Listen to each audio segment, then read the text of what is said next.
Assalamualaikum warahmatullahi wabarakatuh. Innal hamdalillah nahmaduhu wa nasta'inuhu wa nastaghfiruh wa na'udzu billahi min shururi anfusina wa min sayyiati a'malina. May yahdihillahu fala mudilla lahu wa may yudlil fala hadiyalah.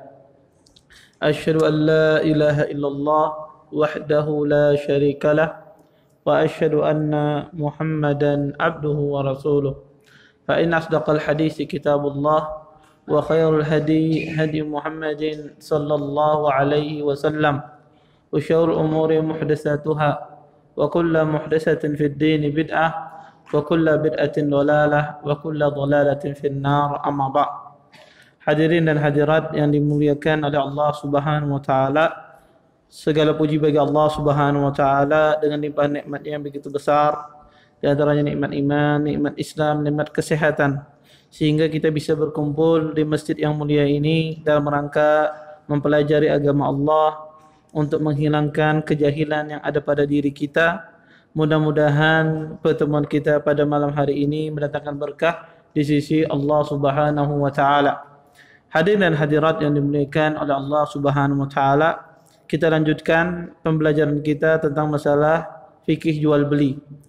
Pada pertemuan kemarin kita membahas tentang masalah makna jual beli, adabnya, kemudian rukun jual beli. Kita jelaskan bahwasanya rukun jual beli itu ada 3, masing-masing ada syaratnya. Di antaranya kita jelaskan kemarin rukun jual beli itu akad, ijab qabul, ya. Perkataan atau perbuatan dari penjual atau pembeli, serah terima barang. Kemudian kita jelaskan juga di antara rukun jual beli adalah yaitu adanya penjual dan pembeli, yang mana di antara syarat penjual dan pembeli ini harus jadi tasarruf, balik dan berakal. Kita jelaskan kemarin. Kemudian yang kedua adalah ridha ketika jual beli. Tidak boleh seseorang jual beli tidak ridha. Kemudian yang ketiga adalah rukun jual beli adalah yang berkaitan dengan barang, ya. Kita katakan salah satu rukun jual beli adalah barang yang diperjual belikan. Dan di antara syarat barang yang diperjual belikan adalah bahwasanya barang tersebut halal, boleh, ya, di dalam syariat Islam.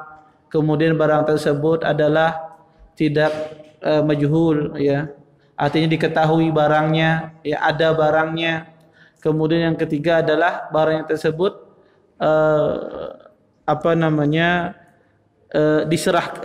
bisa diserahkan, ya, mungkin bisa diserahkan, ya, bukan barang yang tidak mungkin bisa diserahkan, ya, seperti orang jual burung di atas udara, itu burung saya, silahkan harganya sekian, ya, tidak mungkin, bisa jadi kembali, bisa jadi tidak, ya. Ini diantara syarat jual beli yang berkaitan dengan barang yang diperjualbelikan. Taib. Sekarang kita masuk pada masalah jual beli yang terlarang. Anda tak ketahui bahwasanya jual beli itu pada asalnya kebanyakannya halal. Kebanyakan di dalam jual beli itu adalah halal, sangat banyak sekali. Dan yang diharamkan oleh Allah Subhanahu wa taala di dalam jual beli hanya sangat sedikit. Ya. Yang diharamkan oleh Allah Subhanahu wa taala di dalam jual beli sangat sedikit. Ya. Dan semuanya, nanti saya sebutkan contoh-contoh yang diharamkan dalam jual beli, semuanya itu kembali kepada 3 hal saja. Yang diharamkan dalam jual beli itu cuma kembali kepada 3 hal saja. Pertama, karena ada unsur riba sehingga dia diharamkan. Yang kedua, karena ada unsur gharar, ada unsur tipu di sana. Kemudian yang ketiga, ada unsur jahalah, ketidakjelasan. Maka setiap yang Allah haramkan di dalam jual beli tidak akan terlepas dari 3 hal ini. Ya, diharamkan bisa jadi itu diharamkan akibat riba. Kalau tidak riba, ya ada unsur tipu. Kalau tidak ada unsur tipu, ya di situ ada ketidakjelasan. Maka secara umum pengharaman jual beli itu kembali kepada tiga hal ini.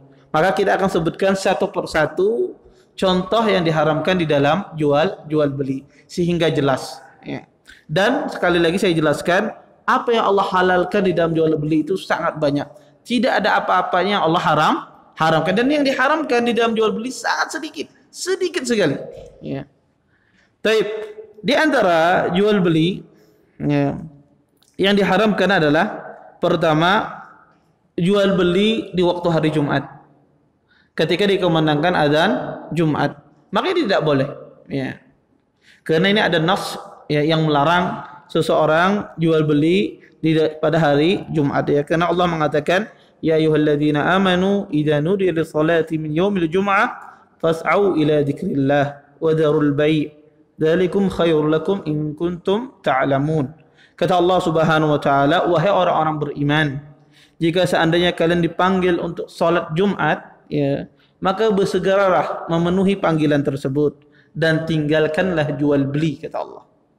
Sesungguhnya yang demikian itu adalah yang lebih baik. Maka di dalam ayat ini pelarangan nas sharih seseorang bertransaksi jual beli ya ketika di waktu hari Jumat.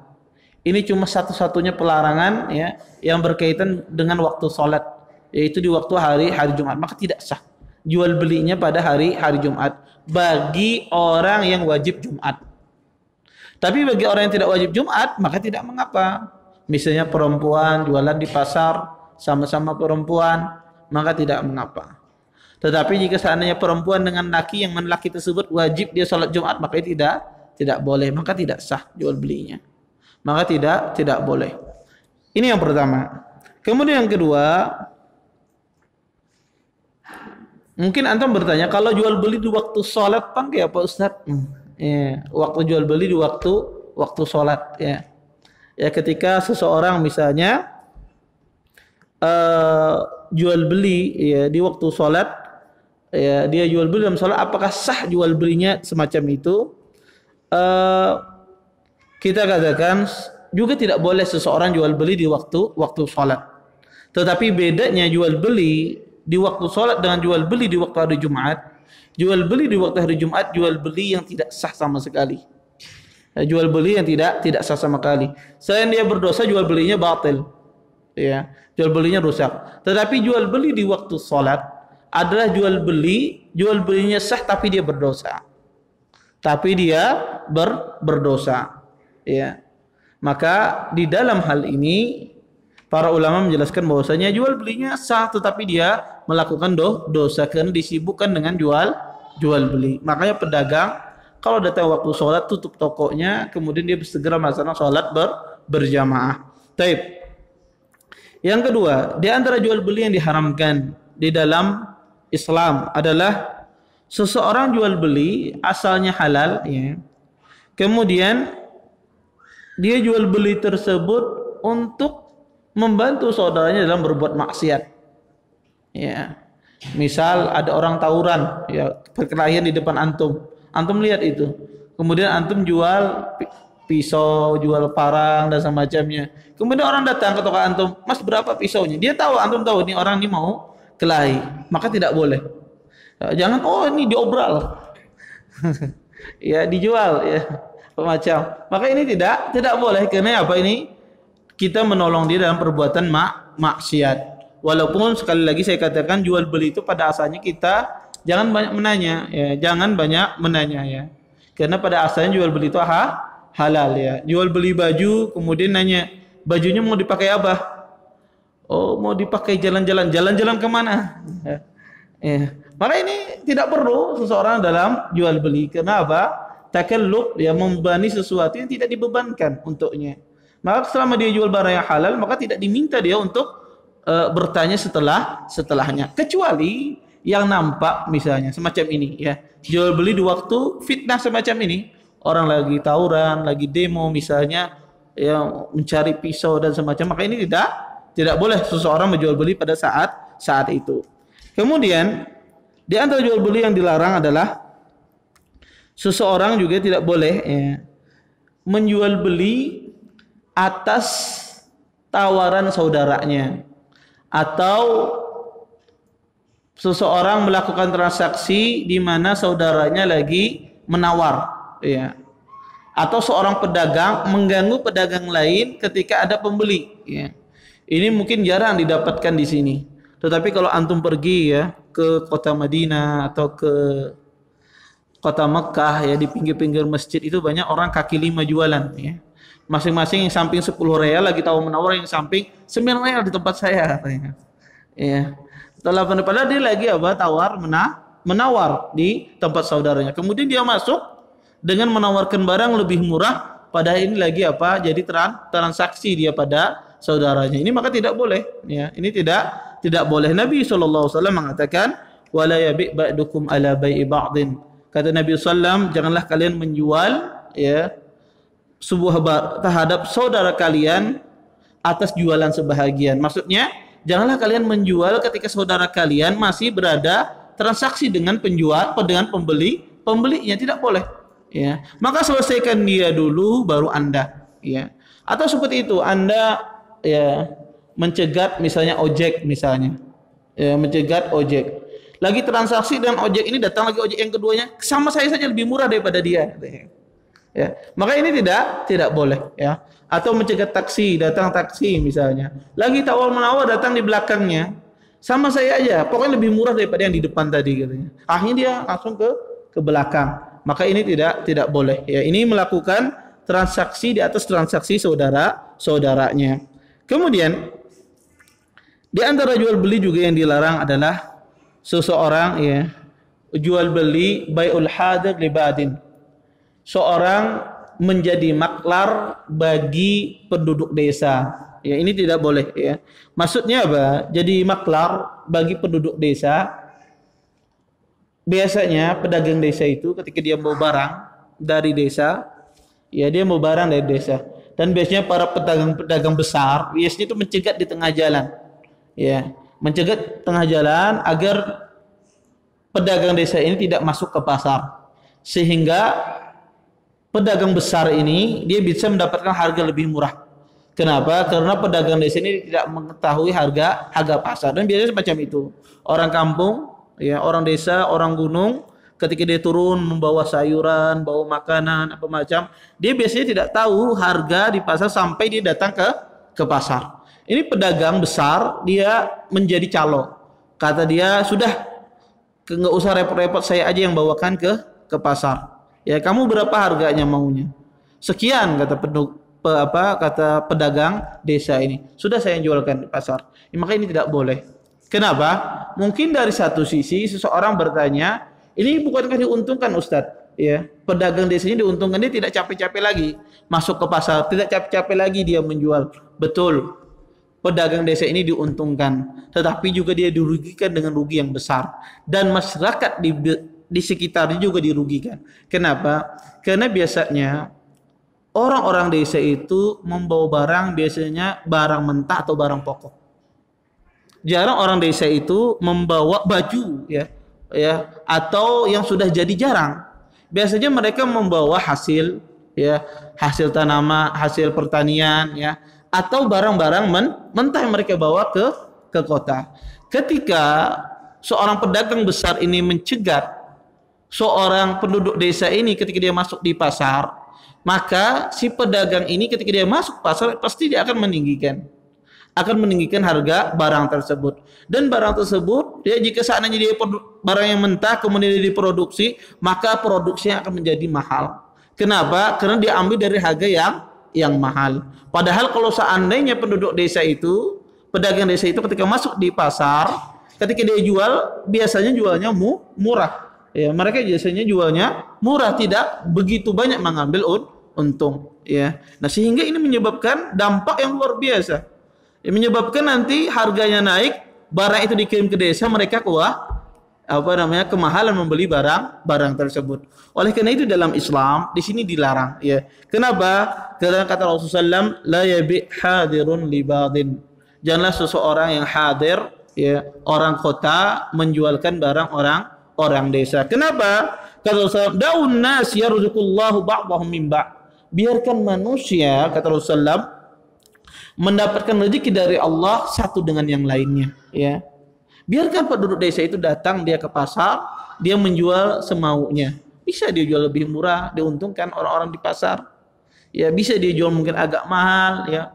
Maka kata Rasulullah, biarkan rezeki Allah itu menyebar kepada semuanya. Maka ini maklar yang dilarang, ya. Pada asalnya maklar itu boleh. Seseorang menjadi maklar barang itu boleh. kecuali maklar semacam ini. Ya, maklar menjadi maklar menjualkan barang penduduk desa ke penduduk kota. Tetapi kalau antum datang ke desa, ini tidak mencegah. Antum datang ke desa, kemudian antum beli barangnya, ya, membeli, ya, orang di desa tersebut beli barang-barang orang di desa tersebut, antum jual di pasar, makanya tidak mengapa. Yang dilarang adalah mencegat mereka ketika mereka mau masuk pasar. Ini dilarang. Tetapi kalau kita langsung datang ke sana membeli barangnya, maka tidak mengapa. Ya. Kemudian maklar juga yang kedua, jenis maklar yang dilarang, ya. Ini karena ada kaitan dalam masalah ini adalah maklar yang mengambil untung padahal dia sudah dapat keuntungan. Maksudnya apa? Misal saya lagi membangun mahat bakah di belakang. Saya punya tukang misalnya. Saya punya tukang di belakang. Kemudian tukang ini mengatakan kepada saya, Ustadz, di sana toko bangunannya murah. Toko bangunannya murah. Kita beli di sana aja. Tapi kata saya, beli di sana. Padahal di sana biasanya jualnya semen satu sak biasanya jualnya 75.000. 75.000 satu sak biasanya. Kemudian, ya, tukang ini dia sudah bekerja sama dengan toko bangunan di sana. Ya, kalau saya datang bawa pelanggan, ya naikkan harganya. Jangan 75.000, 76.000, Rp1.000 untuk saya. Padahal penjual toko itu dia biasanya jual 75.000. Karena saya tidak tahu harga, ya, maka saya ke sana sama tukang ini. Kemudian kata tukang, berapa harganya? 76.000. Akhirnya saya bayar. Kemudian tukang ini dapat fee dia dari pemilik barang tersebut Rp1.000. Ini juga maklar yang dilarang. Kenapa? Kenapa ini dilarang? Dan ini sering terjadi, ya, khususnya orang jual bangunan, ya. Ya, orang jual bangunan. Ya, ini dilarang karena apa? Karena saya tidak mengetahui harganya. Padahal harga aslinya berapa? 75.000, dan orang ini sebagai maklar, ya, sebagai maklar saya tidak mengetahui, ya. Ada kesepakatan antara dia dengan saya. Padahal sebetulnya harga 75.000 dijual dengan 76.000 dan saya tidak tahu. Ya. Ini ada sebuah kegoror, sebuah tipuan. Maka ini diharamkan. Ya. Maklah semacam ini diharamkan kecuali harganya tersebut tetap 75.000, harga pasaran semacam itu tidak dia naikkan, tetapi yang yang punya toko ini membelikan fee kepada tukang ini, ya, dengan dari hasil penjualan tersebut, maka tidak mengapa. Dia tidak menaikkan harganya tetap, tapi karena ini membawa orang kemudian dia kasih keuntungan, maka ini tidak mengapa.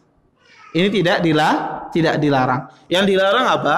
Adalah dia menaikkan harga yang mana biasanya dia tidak jual demikian. Ini contoh maklar yang dilarang di dalam agama Islam.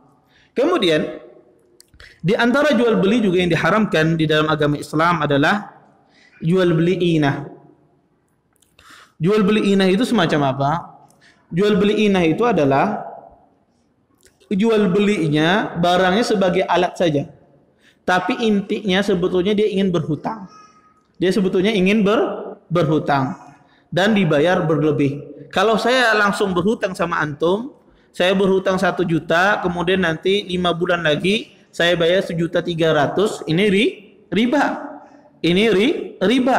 Terus bagaimana caranya biar terhindar dari riba? Maka dijadikan barang itu sebagai alat. Contoh, ini orangnya sebetulnya pengen ngutang, ya.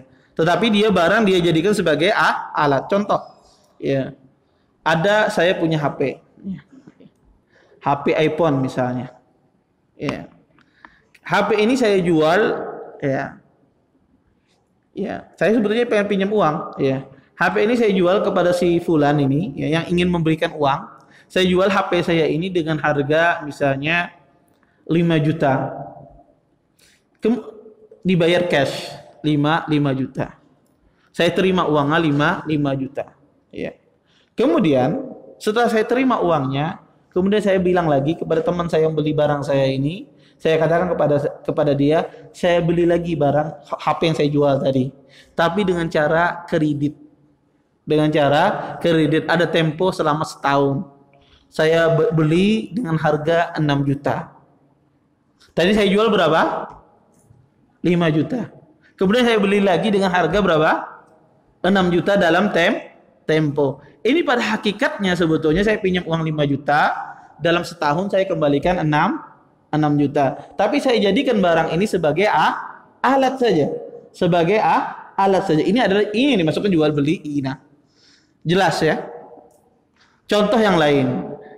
Saya misalnya punya mobil. Saya jual kepada orang tersebut, ya. Sebetulnya saya nggak ingin jual mobil, tapi saya ingin pinjam uang. Tapi mobil itu saya jadikan alat. Saya katakan mobil ini saya jual kepada Anda kontan, harganya 100 juta. Baik, dibeli sama orang tersebut. Uangnya saya terima, kemudian saya bilang lagi sama teman saya tadi yang membeli, saya beli lagi dah mobil yang saya jual tadi, tapi dengan cara kredit saya bayar nanti di tahun depan, atau saya bayar 2 tahun lagi. Baik, kata teman saya, saya beli 130 juta. Ya, saya beli 130 juta, nanti saya bayar selama 2 tahun. Maka inilah inah. Pada asalnya apa? Saya pinjam uang 100 juta, bayarnya berapa? 130 juta. Tetapi barang tersebut dijadikan sebagai alat untuk meminjam uang. Ini jual beli inah, jual beli yang diharamkan di dalam Islam, ya. Nabi SAW ya melarang jual beli semacam ini. Nabi SAW mengatakan, idza tabayatum bil inah wa akhadtum adnabal baqar wa raditum biz zar'i wa taraktumul jihad sallallahu alaikum zullan la yanzi'uhu hatta tarji'u ila dinikum. Kata Nabi SAW, jika sekalian berjual beli inah, ya, bertransaksi secara inah, wa akhadtum adnabal baqar, dan kalian, ya, mengambil, ya, ekor-ekor sapi, maksudnya adalah seseorang ridha terhadap dunia, dibutakan dengan dunia, wa raditum bizzar'i, dan kalian senang terhadap perkara dunia, wa taraktumul jihad, dan kalian meninggalkan jihad, sallallahu alaikum zullan, niscaya Allah Subhanahu wa taala menimpakan kepada kalian kehinaan, yang mana kehinaan itu tidak Allah akan cabut sampai kalian kembali kepada agama kalian, ya. Hadis ini larangan seseorang jual beli dengan jual beli inah. Tetapi ada namanya jual beli inah, ada namanya tawarruk, harus dibedakan, ya. Yang diperbolehkan itu adalah tawarruk. Jual beli namanya jual beli tawarruk, ya. Jual beli tawarruk itu adalah semacam jual beli, ya, dan ini biasanya dilakukan perbankan Islami, ya, dilakukan oleh perbankan Islami, ya. Di Saudi sana sering, ya, mereka melakukan jenis jual beli tawarruk ini. Tawarruk ini semacam apa? Tawarruk ini adalah jual beli seseorang, ya, saya menjual barang itu ke dia, ya, saya menjual barang itu ke dia dengan harga 100 juta mobil tadi. Saya terima uangnya 100 juta, ya. Kemudian, ya, barang tersebut, ya, barang tersebut dijual lagi, ya, ya, dijual lagi sama si yang ini membeli ini kepada pihak ketiga, bukan saya yang yang pertama kali yang membeli, enggak, tapi dijual kepada pihak ketiga, ya, dia jual kepada pihak ketiga dengan harga 110 juta. Kemudian saya beli lagi kepada pihak ketiga dengan harga 120 juta dengan cara apa? Dengan cara kredit dikasih tempo 2 tahun. Ini namanya tawarruk. Saya jual belinya, barang yang saya beli itu saya jual belinya kepada pihak ketiga, bukan ke pihak yang saya beli, yang saya jual tadi. Ini tawarruk yang diperbolehkan. Ada tawarruk ini disebut dengan jual beli tawarruk namanya. Ini yang diperbolehkan, ya. Tetapi jika seandainya itu adalah cabang dari atau agen saya, maka ini tidak boleh. Ya, tidak boleh. Ini betul-betul murni dari pihak ketiga, bukan dari pihak kedua. Dan ini seperti ini, semacam ini biasanya. Di perbankan Islami, ya, biasanya semacam itu mereka melakukan, bahwasanya dijual beli, ya, dengan orang ini, kemudian pihak bank tersebut dia biasanya sudah langganan, punya luas, dia punya teman-teman bisnisnya, partner bisnisnya. Kemudian dia jual lagi, kemudian bank ini pun menyuruh orang ini, kalau antum mau beli barang antum di sana, sama sana, saya jual di sana. Maka dia beli lagi, ya, sama orang tersebut. Makanya tidak mengapa, ya. Ini tawarruk yang diperbolehkan. Ini jual beli disebut jual beli tawarruk, berbeda dengan jual beli inah. Jual beli inah itu adalah langsung kepada orang yang saya jual tadi, langsung saya beli dalam tempo. Ini jual beli inah yang dilarang di dalam Islam. Baik. Kemudian kita masuk kepada pembahasan tentang masalah syarat di dalam jual beli. Bolehkah ada syarat di dalam jual beli? Kita katakan boleh. Ya. Selama syarat tersebut tidak menyelisihi akad jual beli atau tidak menyelisihi tujuan dari jual beli, maka diperbolehkan seseorang bersyarat di dalam jual beli. Karena Nabi SAW mengatakan, al-muslimun ala syurutihim. Sesungguhnya orang Islam itu sesuai dengan syaratnya. Jika dia bersyarat demikian, maka diperbolehkan. Ya.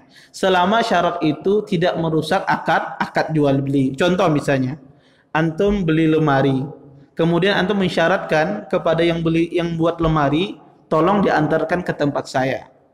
Ya, tolong diantarkan ke tempat saya. Maka ini syarat yang tidak merusak jual beli. Ini syarat yang dibenarkan. Ya.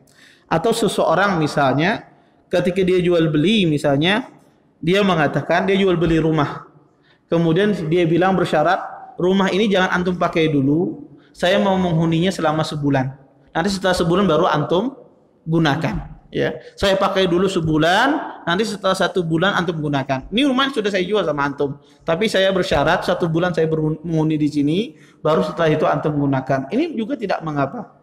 Jadi ini syarat diperbolehkan di dalam jual beli. Ini syarat tidak merusak akad. Ya. Tetapi ada syarat yang merusak akad jual beli. Ya. Syarat yang tidak boleh dilaksanakan. Contoh misalnya, di toko misalnya tertulis, barang yang sudah dibeli tidak boleh dikembalikan. Ya. Ya, contoh misalnya, barang yang sudah dibeli tidak boleh dikembalikan. Maka syarat ini sebetulnya tidak boleh. Ya. Jika seandainya ada aib, boleh dikembalikan. Jika seandainya masih di dalam majlis, masih di dalam tempat toko tersebut, walaupun sudah dibeli, boleh dikembalikan. Maka ini syarat yang batil, tidak perlu dilaksanakan, tidak boleh dilaksanakan. Ya. Atau penjualnya menjual mobil, ya. Ini mobil kesayangan abah anak. Ana jual ke antum, tapi syaratnya ana jual ke antum jangan antum jual lagi ke orang lain. Ya, ini soalnya punya abah ana ini. Ana yakin antum kada menjual, ya. Ini syarat tidak boleh. Kenapa? Karena tujuan di dalam jual beli itu apa? Untuk memiliki barang itu seutuhnya. Adapun semacam ini tidak boleh.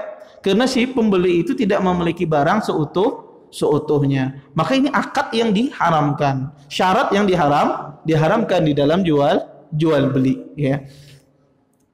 Atau seseorang ya mengatakan, ya, ketika dia berjual beli, ya, dia mengatakan bahwasanya, ya, antum, ya, kalau beli barang ini maka jangan antum jual sama si fulan, ya.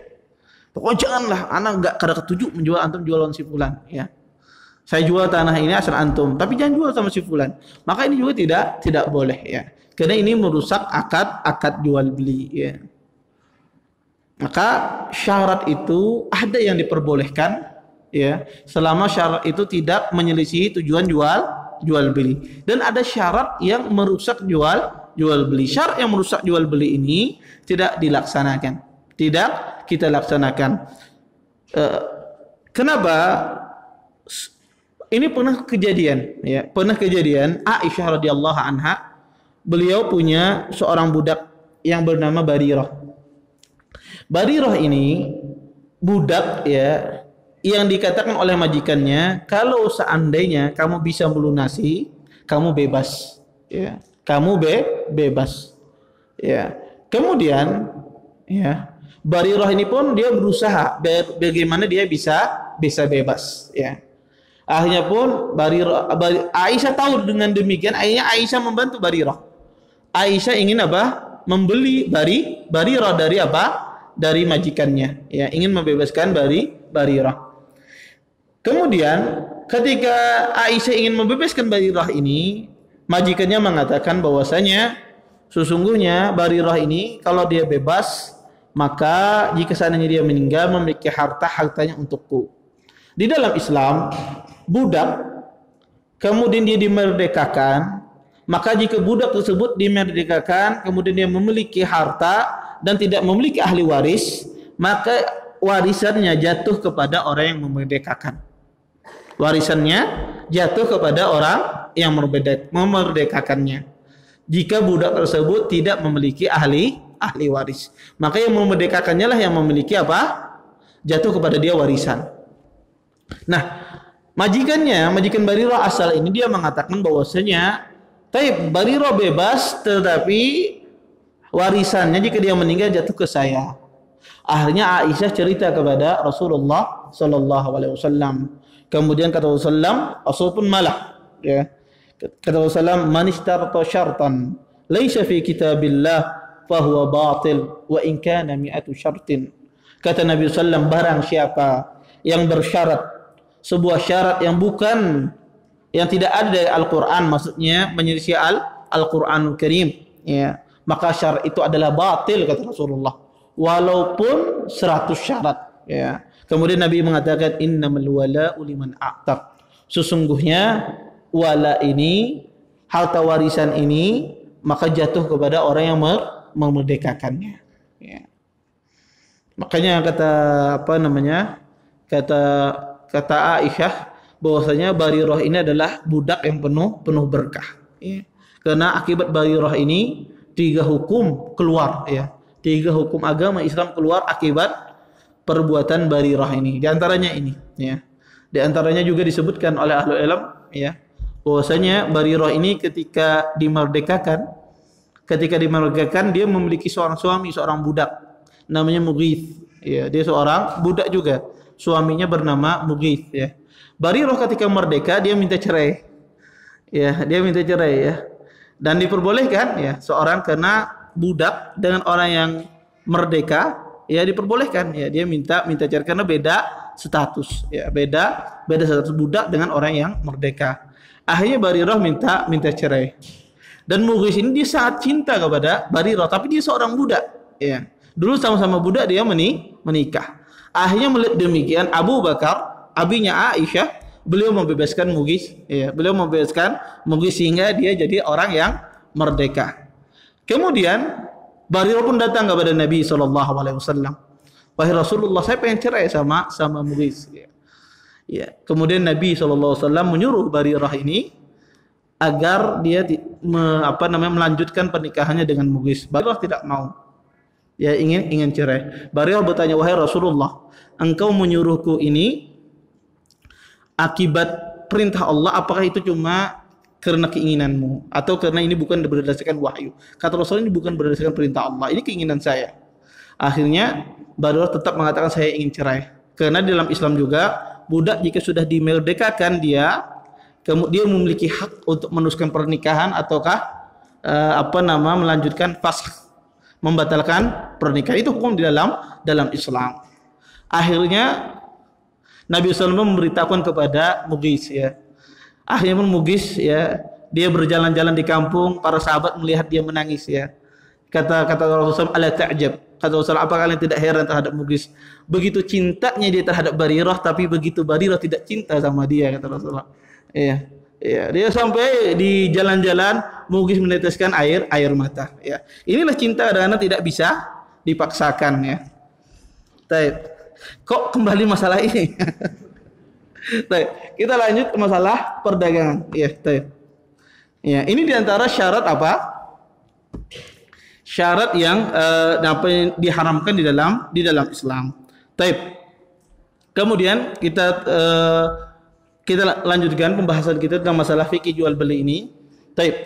Ketika seorang berjual beli, tentunya di sana biasanya ada hal-hal yang tidak sesuai. Ketika barang dibeli, ketika si penjual mungkin menjual barang, ada hal-hal yang tidak sesuai, ya, bagi baik itu penjual ataupun pembeli. Oleh karena itu di dalam Islam disyariatkan apa? Khiyar. Disyariatkan apa? Hak untuk meneruskan jual beli atau membatalkan jual beli. Di antara Ya. Di antara khiyar yang diperbolehkan di dalam Islam adalah yang pertama adalah khiyarul majlis. Khiyarul majlis ini apa? Khiyar yang diperbolehkan, yaitu seseorang pembeli, penjual boleh dia membatalkan barang yang sudah dibeli selama dia masih berada di tempat dia menukar, di tempat dia membeli. Contoh, saya beli barang sepatu misalnya di sebuah toko. Kemudian, dan saya sudah bayar uangnya, barangnya sudah saya terima. Kemudian saya ditelepon sama istri saya. Ini rumah kita kebakaran misalnya. Oh, saya langsung kepikiran. Sepatunya mahal saya beli, 600.000. Saya bilang sama kepada penjual, sudah saya nggak jadi saja. Kembalikan uang saya. Maka wajib bagi penjual mengembalikan uang. Kenapa? Karena ini khiyar majlis. Dia masih berada di majlis tersebut, masih berada di tempat tersebut. Maka wajib ini penjual mengembalikan barang, mengembalikan uang. Contoh misalnya, santri misalnya pergi ke Bakkah Mart ya, beli di sana. Ya. Dia ingin beli barang di sana, ya, beli barang di sana. Pengen beli wafer coklat misalnya. Sudah beli bayar, ibunya datang bukan coklat. Nggak jadi, saya nggak jadi belikan uang saya. Maka tidak mengapa, boleh, ya, boleh, ya. Lain halnya sudah dimakan, dirasai, kemudian dikembalikan, ini tidak boleh. Ya, ini tidak boleh, ini haram, ya. Ya. Maka selama masih di tempat itu boleh dikembalikan. Ini disebut dengan apa? Khiyarul majlis, atau pedagang sendiri yang membatalkan. Ya, pedagang misalnya dia jual barang, ya. Bakkah Mart dia jual misalnya, dia jual coklatnya cuma satu, dijual sama antum, ya. KitKat misalnya, dijual cuma satu sisanya. Kemudian ketika dia jual ke antum, dia ingat, tadi anaknya pesan di rumah untuk apa? Belikan coklat KitKat. Sudah katanya nggak jadi saya jual ke antum, maka boleh. Maka harus dikembalikan kepada pedagang. Makanya kalau sudah beli cepat-cepat keluar dari tokonya. Sehingga jual belinya sah, ya. Maka selama dia masih ada di majelis, maka sah jual belinya. Dan ini pernah dilakukan oleh Ibnu Umar. Ya, Ibnu Umar ketika memahami hadis Nabi sallam, idza kata sallam al-bay'ani bil khiyar ma lam yatafarraqa. Sesungguhnya jual beli itu dengan khiyar, kata Nabi sallam, selama dia tidak berpisah. Ibnu Umar belum memahami hadis ini berpisah badan, ya, berpisah badan. Makanya Ibnu Umar setiap beliau bertransaksi, langsung beliau keluar cepat-cepat lari yang meninggalkan. Kalau sudah berpisah badan, berarti sah jual beli. Ini dilakukan oleh Ibnu Umar ketika beliau memahami hadis ini. Maka selama orang tersebut masih di toko, baik itu penjual, baik itu pembeli, dia boleh membatalkan apa? Perdagangan tersebut. Kemudian yang kedua, khiyar adalah khiyar syarat. Khiyar syarat ini diperbolehkan, ya, selama syarat tersebut tidak merusak jual beli. Contoh misalnya, seseorang yang mengatakan kepada pedagang, ya, dia mengatakan misalnya, saya beli barang ini, tapi kalau seandainya tidak cocok sama anak saya kembalikan. Ya, saya kembalikan. Tetapi harus maklum, harus diketahui waktunya.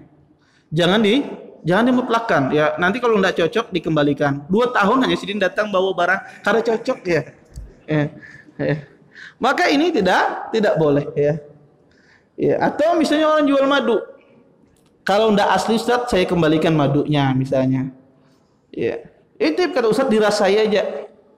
Akhirnya tidak selama 1 bulan baru datang, madunya sudah setengah. Ini Ustaz nggak cocok, ternyata tidak asli. Nah, ini bukan dirasai, dimakan namanya.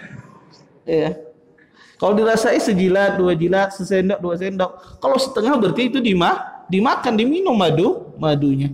Ya. Maka khiyar syarat semacam ini, ya, maka diperbolehkan, tetapi ditentukan. Kalau misalnya Ustaz, kalau saya tidak ada cocok, saya kembalikan. Ya, kembalikannya kapan? Ya, mungkin seminggu, 2 minggu, maka tidak ada masalah.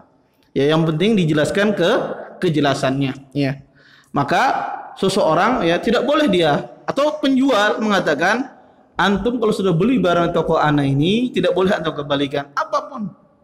Gimana pun tetangis darah kadang-kadang junung duitnya. Ya.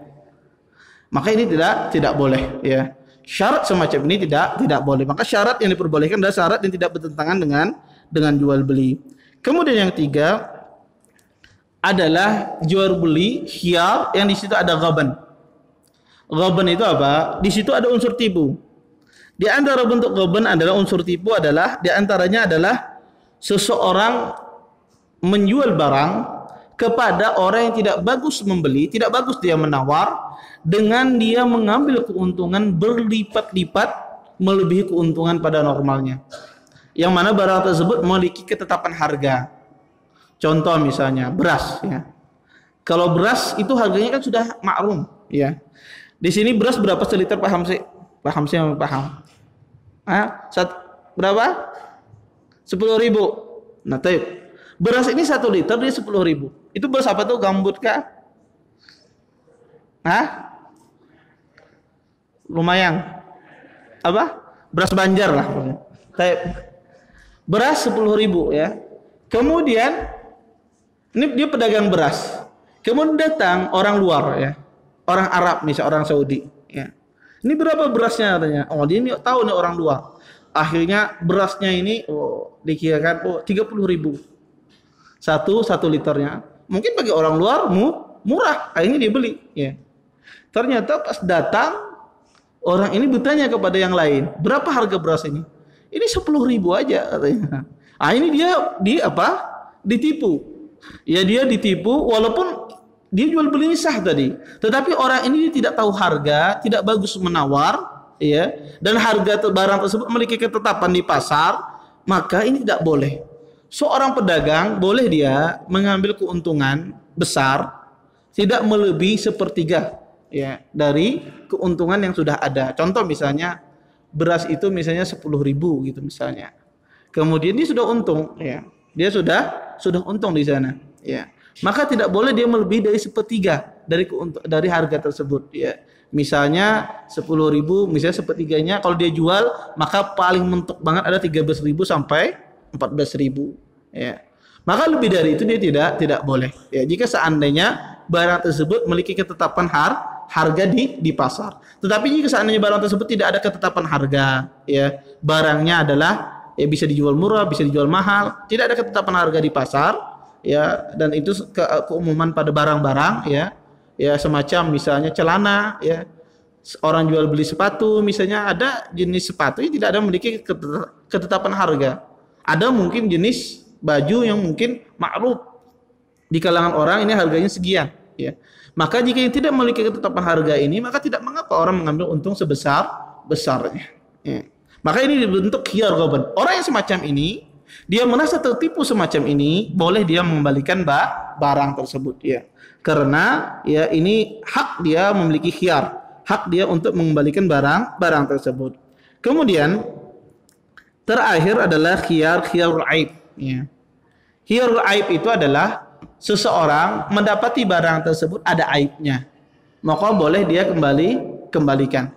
Jika seseorang mendapati barang itu ada aibnya, maka boleh dia kembalikan ya. Maka pembeli itu memiliki dua opsi, dua pilihan.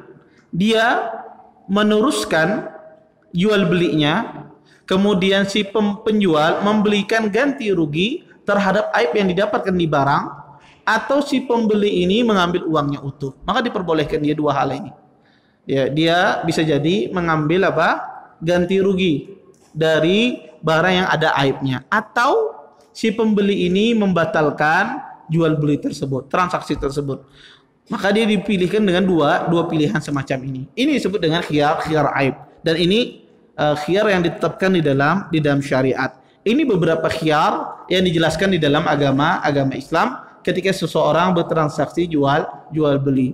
Kemudian masalah terakhir adalah masalah iqalah. Iqalah ini adalah mirip seperti khiyar, tetapi dia berbeda. Iqalah ini adalah ya, sebelum saya jelaskan, iqalah ini pahalanya besar sekali. Ya, Nabi SAW pernah bersabda, "Man aqala musliman aqalallahu yaumal qiyamah. Aqalallahu asiratu yaumal qiyamah." Kata Nabi SAW, barang siapa yang menolong seorang muslim, maka Allah akan tolong dia pada kesusahan hari kiamat kelak. Iqalah itu adalah seseorang pedagang dikembalikan barangnya, padahal pembeli ini tidak ada hak untuk mengembalikan barang. Tidak ada aib di barangnya, tidak ada persyaratan sebelumnya, kemudian dia tidak ditipu, ya. Dia tidak ditipu, tetapi si pembeli ini, si penjual ini mengembalikan barang tersebut, ya, semata-mata kebaikan hatinya. Dia kasihan kepada pembeli ini. Akhirnya penjual dia nggak apa-apa, saya terima kembalian barangnya, nggak apa-apa. Padahal dia berhak untuk menolak, tapi dia terima. Maka penjual semacam ini apa kata Rasulullah? Man aqala musliman aqalallahu asiratu yaumal qiyamah. Barang siapa yang menolong muslim, memberikan iqalah kepada seorang muslim, maka pada hari kiamat kelak Allah mudahkan semua kesusahannya. Maka Allah tolong dia di semua kesusahan. Subhanallah. Ini pahala besar, ya. Ya. Kenapa? Karena Allah Subhanahu wa taala, pembeli ini, penjual ini pasti dirugikan dia. Ketika dikembalikan barang, ya, mungkin barangnya sudah lama dibeli, 6 bulan, ya. Padahal mungkin ada orang yang sudah mencari barang tersebut. Tetapi akibat, ya, orang ini lambat mengembalikan, dia akhirnya rugi. Tetapi dia terima karena dia ingin membantu saudaranya. Maka timbal baliknya Allah Subhanahu wa taala akan memudahkan kesusahannya di hari kiamat kelak. Allah mudahkan dia di kesusahan hari kiamat. Ini ganjaran yang luar biasa dalam Islam. Kalau seandainya dia tolak, Ustaz, berdosa apa tidak? Tidak berdosa. Haknya dia untuk menolak. Tetapi ini semata-mata kebaikan hati bagi penjual tersebut. Dia untuk menolong saudaranya, maka Allah mudahkan dia pada kesusahan pada hari kiamat kelak. Mungkin ya ini saja. Nanti kita lanjutkan setelah azan, ya, tanya jawab, ya. Taib. Rehan, azan. Taib. Ada yang bertanya tentang masalah jual beli, silahkan. Ibu-ibu, ya.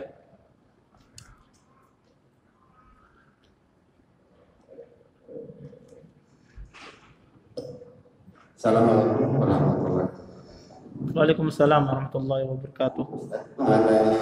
Iya, majelis. Ketika penjual membatalkan barang yang dijual tadi kepada pembeli, apakah berdosa si pembeli ini menolak untuk memberikan barang yang dibelikan? Terima kasih. Ya, jazakumullah khairan. Ya, beliau menanyakan, berdosakah si pembeli ketika menolak barang yang sudah dibeli dikembalikan di dalam khiyar majlis? Kita katakan berdosa. Ya, tidak boleh, ya. Maka dia berdosa ketika dia menolak untuk mengembalikan barang. Kenapa? Karena itu masih hak seorang penjual. Ya. Dia ingin membatalkan ataupun meneruskan jual beli. Seperti itu pula ketika seorang penjual menolak mengembalikan uang, ketika pembeli membatalkan, dia masih berada di dalam majelis tersebut, masih berada dalam tokonya. Kenapa? Karena itu hak si penjual, hak pembeli juga untuk membatalkan pembelian, karena dia masih dalam keadaan khiyar, hak pilih untuk meneruskan jual beli atau membatalkan jual beli. Maka jika selama masih dalam majelis, maka harus dikembalikan. Jika tidak, maka dia orang ini berdosa. Baik, ada lagi yang lain? Ya, silakan. Assalamualaikum warahmatullahi wabarakatuh. Waalaikumsalam. Tadi masalah membeli dari penawar dan transaksi, misalkan ada orang menawar tanah kita 100 juta, kita itu sudah mau melepas, kemudian sudah bilang nanti minggu depan aja datang lihat tanahnya langsung, belum ada janji deal, tapi esoknya ada nelfon, saya mau beli 120 juta aja. Kemudian apakah kita boleh langsung menjual yang baru tadi 120 juta, padahal kita ada janji mau bertemu minggu depan pada orang yang menawar 100 juta, tapi kita belum deal, jadi kita membatalkan langsung sama dia. Iya. Dikatakan seseorang itu berada dalam transaksi, ya, ada dua hal yang berbeda. Kadang-kadang orang keliru. ada namanya wa'du bisyira. Wa'du bisyira itu adalah janji untuk membeli. Ya. Dan itu kebanyakan yang dilakukan kalau orang jual beli tanah. Ini berapa harga tanahnya? 100 juta. Tapi nanti minggu depan saya akan akan nego sama antum. Ini namanya wa'du bisyira. Ini wa'du bisyira. Wa'du bisyira ini tidak ada hukum di dalamnya. Orang mau membatalkan seketika, menjual ke yang lain, ini tidak ada masalah. Kenapa ini wa'du bisyira? Berbeda hanya ketika seorang sedang transaksi. Transaksi ketika ditawar menawar. Ini berapa harga tanahnya? 100 juta. Bisakah 70 juta? Nah, ketika antum masuk di sini, ini yang tidak boleh. Tetapi jika seandainya penjual itu 100 juta, oh ya, dah nanti saya lihat nanti ya minggu depan. Maka ini wa'du bisyira, bukan transaksi, tetapi dia berjanji untuk membeli. Ada wa'du bisyira ini tidak ada hukum terkandung dalamnya. Orang ingin membatalkan, ingin meneruskan, maka ini tidak masalah. Tetapi yang dicontohkan tadi itu adalah wa'du bisyira. Ya, orang tadi janji untuk membeli atau janji untuk melakukan transaksi. Maka ini tidak termasuk jika ada orang menawar saat itu, menawar yang lebih tinggi, maka tidak mengapa dia lepaskan. Ya, tidak mengapa dia melepaskan. Ya. Dan ini tidak termasuk dalam hadis la yabi ba'dukum ala bai'i ba'din. Ya. Adapun yang dimasukkan itu adalah ketika sudah jadi transaksi, kemudian dimasuki oleh orang ketiga. Saya lagi tawar menawar sama orang ini, tawar menawar, kemudian datang orang. Ya, di saat saya tawar menawar. Ya, ini yang tidak boleh. Ini yang diharamkan di dalam agama Islam. Wallahu a'lam. Taib. Ada lagi yang lain? Taib. Ya, mungkin pakai mic biar dengar.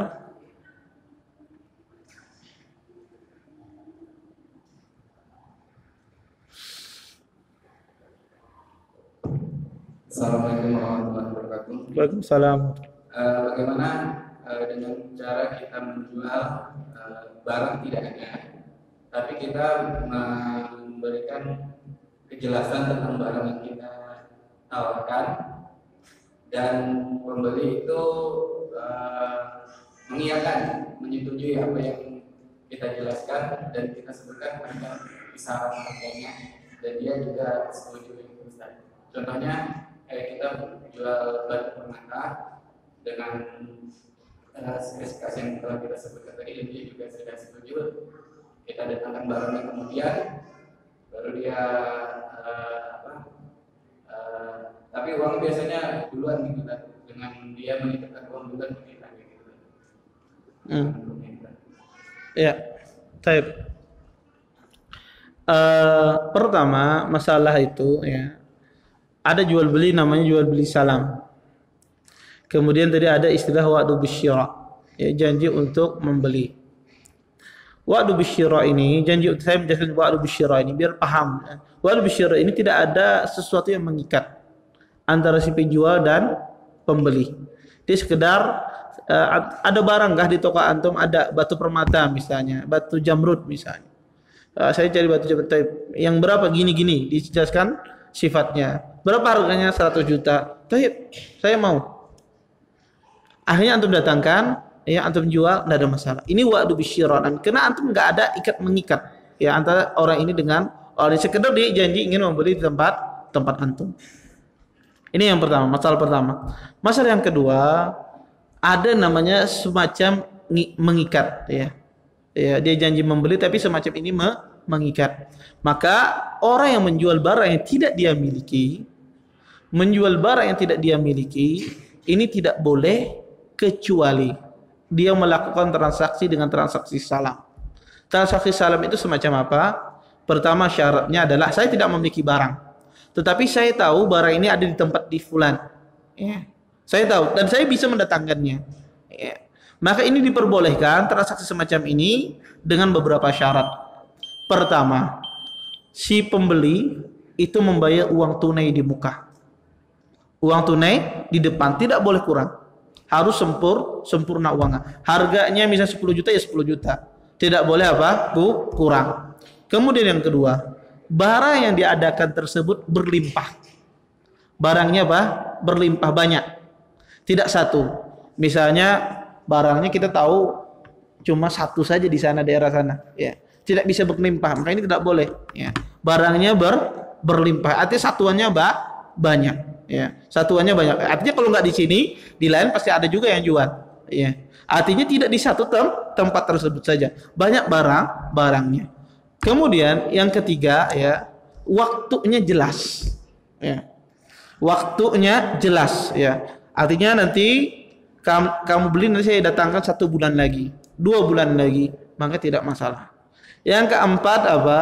Adalah sifatnya jelas. Ya. Sifatnya jenis barangnya disifati dengan jelas. Maka jika ada semacam ini, maka boleh seseorang menjual barang yang tidak dia miliki. Ini namanya jual beli salam namanya. Jual beli salam, dan ini diperbolehkan di dalam Islam. Wallahu a'lam. Jadi kalau jual beli semacam tadi bisa dengan anda waktu bisyira, janji saja tapi tidak ada mengikat, dia tidak bayar apa-apa, atau dengan cara anda transaksinya dengan jual beli salam. Dia bayar uang tunai cash di depan, nanti ada datangkan barangnya dengan syarat kriteria yang saya sebutkan tadi. Baik. Silakan. Assalamualaikum. Bagaimana dengan transaksi pada hari Jumat? Yang dimaksud itu sepanjang hari atau di saat waktu Jumat itu aja? Ya, di waktu dikumandangkan adzan yang kedua. Jadi adzan masuk waktu sholat Jumat ketika khatib naik, itu yang dilarang. Ya, adapun ya sebagian masjid adzannya 1, ya, sebagian masjid adzannya 2. Maka yang dimasuk di sini adalah adzan ketika khatib itu naik mimbar. Ini yang dilarang. Ya, tidak boleh seseorang bertransaksi di sana. Adapun di luar itu maka boleh saja ya bertransaksi. Kasihan orang jualan hari Jumat. Ada lagi? Fadhal. Ibu-ibu ada enggak? Kalau enggak bapak-bapak. Baik, silakan. Assalamualaikum Ustaz. Waalaikumsalam. Hukum jual beli kan yang membeli itu harus berakal dan berakal, kemudian menjual. Di mana yang terjadi di jalan itu kebanyakan yang penjual anak-anak yang belum berakal, sedangkan dia ingin membantu kedua orang tuanya. Bagaimana hukum Ustaz? Terima kasih. Ia tidak boleh. Dia tidak boleh jual beli ya karena belum balik ya. Belum balik. Walaupun sekali lagi saya jelaskan ini perkara khilaf, terjadi khilaf di kalangan para ulama ya. Tetapi saya condong kepada pendapat yang tidak membolehkan. Karena nafsnya jelas bahwa tidak boleh seorang anak kecil belum balik itu melakukan transaksi jual beli, kecuali transaksi ketika dia membeli barang yang dia butuhkan saja. Sekedar kebutuhan dia. Beli coklat, anak-anak jajan di sekolahan, semacam itu. Lebih dari kebutuhan dia tidak boleh. Disuruh orang tuanya untuk beli baju, untuk beli beras misalnya, maka tidak boleh. Maka harus orang yang balik dan berakal. Tetapi kalau untuk kebutuhan dia sehari-hari, jajan coklat, jajan makanan, jajan untuk kebutuhan dia, makanya tidak mengapa. Ya, ini diperbolehkan di dalam oleh para ulama. Wallahu a'lam.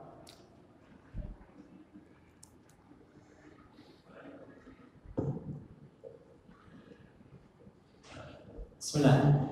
Saya mau menanyakan ini kebiasaan jual beli yang ada ikatan dulu awalnya. Misalnya gini kan, kebanyakan jual beli emas. Jadi misalnya ada seorang penjual emas menjual gelangnya, kemudian dia bilang sama penjual emasnya, Pak, jangan dijual lagi ya, nanti saya kirim. Mungkin sebulan atau 2 bulan. Pastinya dengan harga yang ada saat itu. Nah, tadi anak meninggalkan penjelasan antum mengenai jual beli yang awalnya ada sedikit ribanya, ribanya seperti itu. Nah, apakah itu juga berlaku untuk jual beli seperti itu? Karena ini sering terjadi bahkan di kalangan kami di kantor. Iya. Baik. Itu kembali kepada persyaratan tadi, persyaratan jual beli ya. Jadi persyaratan itu diperbolehkan selama tidak menyelisih tujuan dari jual beli tersebut. Di antara tujuan jual beli itu adalah seseorang memiliki barang tersebut ya, barang itu seutuhnya.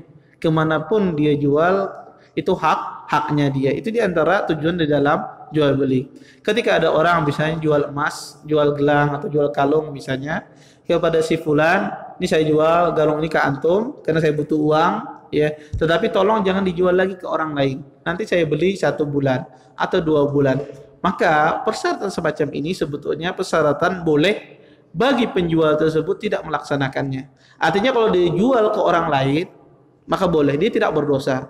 Karena persyaratan tersebut tidak mengikatnya. Karena itu persyaratan yang keliru. Yaitu persyaratan yang keliru. Tetapi jika seandainya penjualnya ingin menjual lagi ke orang tersebut, tidak ada masalah. Tetapi bagi penjual ingin menjual ke orang lain, tidak mengapa, dia tidak berdosa. Karena persyaratan itu boleh tidak dilaksanakan. Karena menyelisihi tujuan dari jual beli.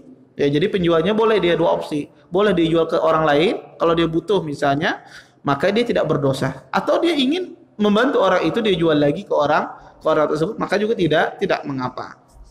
Ada lagi yang lain? Cukup? Ya. Kita cukupkan, ya, kita tutup dengan doa kafatul majelis. Subhanallah wa bihamdika asyhadu an la ilaha illa anta astaghfiruka wa atubu ilaik. Assalamualaikum warahmatullahi wabarakatuh.